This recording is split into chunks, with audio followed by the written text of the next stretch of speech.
RRB NTPC graduate level का exam हो चुका है। अंडर ग्रेजुएट का एग्जाम कब तक हो सकता है? मैं सीधा सीधा एक ही बात बोलूंगा, आपके हाथ में कितने दिन का समय है अपना और अपने परिवार का जिंदगी बनाने का। देखो आज जो डेट है वो कितना है? आज दोस्त है आपका 29 मार्च और अभी तक एग्जाम को लेकर कोई भी इंफॉर्मेशन हमारे पास, आपके पास, किसी के पास नहीं है कि एग्जाम कब होगा। लेकिन जिस तरह एग्जाम रेलवे कंडक्ट करवाया है पिछले 2 महीने में, अगर 26 में देख लो, RRB JE, technician, ALP, RRB NTPC, इतने सारे एग्जाम जिस हिसाब से रेलवे कंडक्ट करवाया है और अभी तक आपके पास कोई इंफॉर्मेशन नहीं है, अगर उस हिसाब से भी अगर अनुमान लगा लिया जाए ना, तो आप ये मानकर चलिए आपके पास अप्रैल ना आपके हाथ में अभी भी है।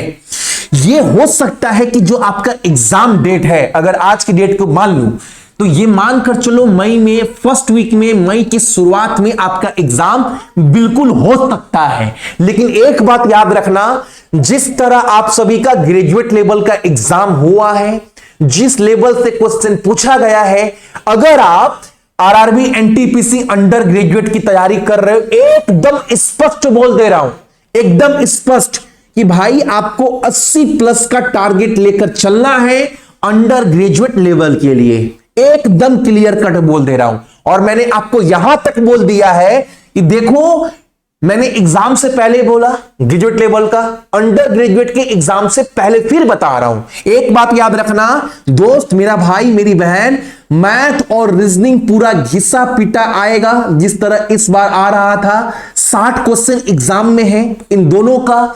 इसमें इस बार भी मैंने बोला था आसानी बनेगा, 4-5 क्वेश्चन बच्चे बोल रहे थे भैया कैलकुलेटिव बना है, मैं चलो वो भी मान लिया। फिर भी आप सभी के पास 52 से 53 नंबर एकदम करने लायक आ रहा था। अब आप सोच लो कि जीके में आपको कितना इंपॉर्टेंट हो जाता है जीके। और जीके के लिए मैंने बता दिया है, एकदम अच्छे से पढ़ना, करेंट अफेयर बहुत अच्छे से करना दोस्त।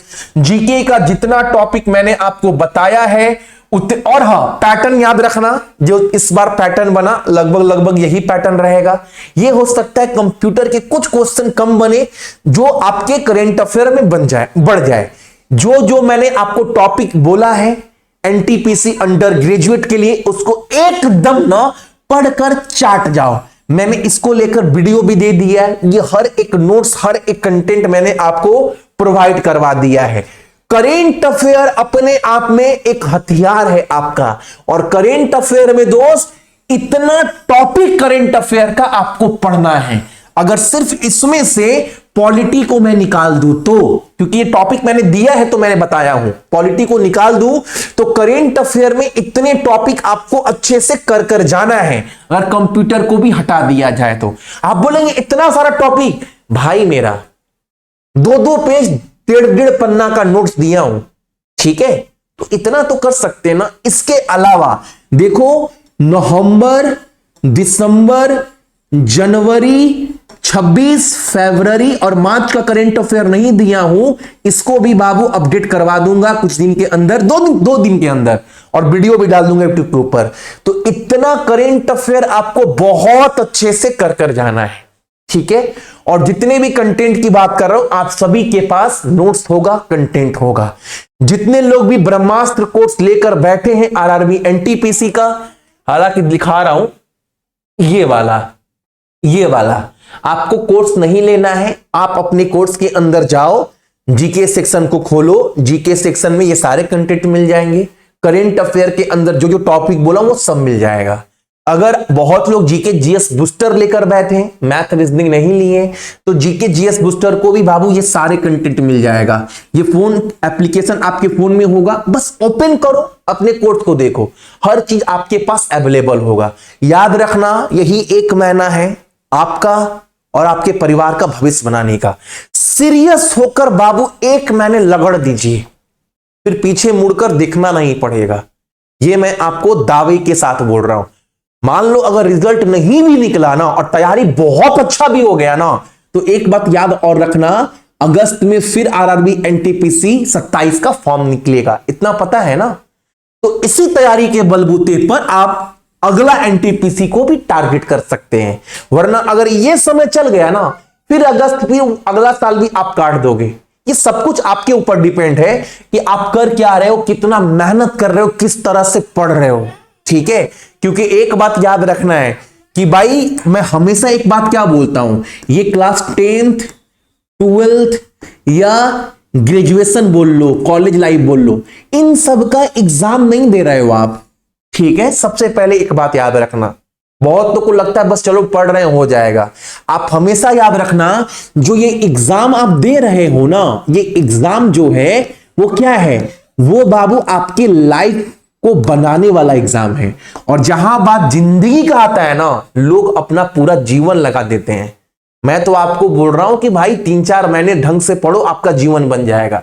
आप मैंने कितना बार वीडियो में बोला होगा, लोग ना अपना पूरा जीवन लगा देते हैं बाबू एक कंपनी में, एक प्राइवेट कंपनी में, फिर भी अपना जीवन बाबू बना नहीं पाते हैं। एक समय पर जाकर पता चलता है हमने लाइफ में कुछ किया ही नहीं, बस नौकरी किए, घर चलाएं, खाना पीना खाएं, कुछ बचा नहीं। पूरे जिंदगी करने के बाद मैं बोल रहा हूं कि भाई 3-4 महीने ईमानदारी से पढ़ दो। ऐसा कोई एग्जाम नहीं है जो आपका नहीं निकल पाएगा। और एक बार एग्जाम निकल जाए मतलब जिंदगी सिर्फ आपका नहीं, आपके परिवार, बाल बच्चे, माँ बाप, सबका जीवन बन जाएगा। अगर आप ये चीज भी नहीं समझ पा रहे हैं, ठीक है, और फिर बोलते हैं भैया रिजल्ट नहीं हो रहा है, भाई समय नहीं दोगे ना तो फिर आपका रिजल्ट कहां से होगा। सबसे पहले आप यही चीज अंतर समझ नहीं पाए, आप इस जो एग्जाम दे रहे हैं उस एग्जाम का महत्व क्या है, वो एग्जाम आपकी जिंदगी में मायने क्या रखता है। ये समझ रहे मैं क्या बता रहा हूं। हालांकि सब समझदार है, ठीक है, यही बाबू 24 घंटा सबको मिलता है। 24 घंटे हर गरीब, अमीर, लंगड़ा, लूला, अच्छा सबको मिलता है। इसी 24 घंटा में कोई बाबू नासा में चल जा रहा है, ठीक है, और कोई ऐसा इंसान है जिससे एक ग्रुप डी का तक का एग्जाम नहीं निकल रहा है। दोनों इंसान ही है, और कोई अपने मां के पेट से सीख कर नहीं आया है। तो आपका एक सवाल उठ सकता है, भैया वो इंटेलिजेंट है ना बाबू, इस इंडस्ट्री में ना 10 साल पढ़ाते पढ़ाते हो गया, सिलेक्शन लिया हूं, मेरा आपको पता है मैं कैसा किस टाइप का था स्टूडेंट, मेरा पढ़ने का औकात क्या था, लेकिन बनाए ना औकात। तो इसी फील्ड में बाबू कमजोर बच्चों को भी सिलेक्शन लेते मैंने अपने आंख के सामने देखा है, और वो एक दो नहीं, बहुत सारे बच्चों। तो आप भी अपने आप कमजोरी मानते होंगे, कमजोर हो तो मेहनत के बलबूते पर सिलेक्शन ले सकते हैं। अगर आपके तैयारी में मेहनत ही नहीं है, ईमानदारी नहीं हो अपने प्रति, फिर कोई क्या कर सकता है, मैं ही क्या कर सकता हूं। आपकी जिंदगी है, आपका लाइफ है, फिर मैं कौन होता हूं आपको कुछ बोलने वाला। जो करना है करिए, ठीक है, बस मेहनत करो। आज नहीं तो कल आपके लाइफ में रिजल्ट जरूर होगा, ये मैं दावे के साथ बोल सकता हूं दोस्त। सिर्फ मेहनत ही एक ऐसा चीज है ना जो आपको आपकी मंजिल तक पहुंचा सकता है। बाकी दुनिया में कोई चीज नहीं है ना जो आपको आपकी मंजिल तक पहुंचा सकता है, सिर्फ वो है मेहनत।